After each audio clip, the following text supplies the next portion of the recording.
Good morning and Happy New Year. I'm Jen Amos at Weiss Research. I'm Andy Myers, and this is your morning market alert for Tuesday, January 4th. Wall Street is kicking off 2011 with strong gains, and global markets are following suit. U.S. stocks are poised to open in positive territory after finishing solidly higher yesterday amid encouraging data on manufacturing and construction. Markets across Asia are playing catch-up. China's Shanghai Composite and Japan's Nikkei 225 both jumped more than 1.5% in their first trading day of the new year. European stocks are also posting big gains.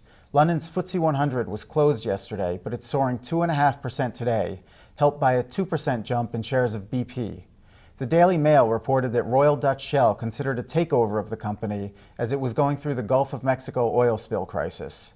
Ultimately, Shell's board decided there were too many legal liabilities to take on BP, but the company reportedly is still interested in a merger. U.S. investors will be focused on the economy and the auto sector today. This morning, we'll get a reading on November factory orders. Then, at 2 p.m. Eastern Time, the Federal Reserve will release the minutes of its latest meeting, during which policymakers kept interest rates at extremely low levels.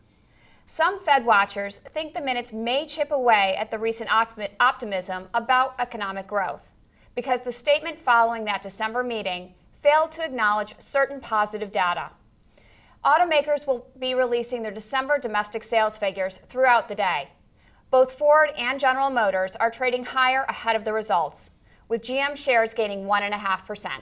The technology sector may also be in focus this week as the Consumer Electronics Show kicks off in Las Vegas.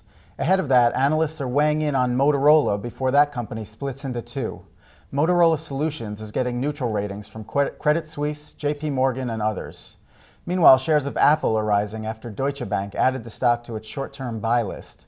And Amazon.com is gaining 1% in the pre-market.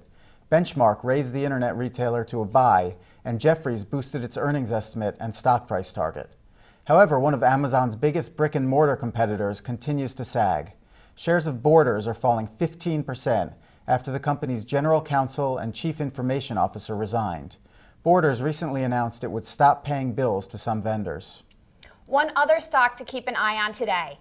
Walgreens was upgraded by Goldman Sachs and added to its conviction buy list. Shares of the drugstore chain are jumping more than 1.5% in the pre-market. Finally, crude oil is rising close to $92 a barrel, near its highest level in 2 years. Stronger manufacturing activity and expectations for tight fuel supplies in the U.S. are driving those gains. That's the latest from Weiss Research. We'll be back after the opening bell with all the market reaction.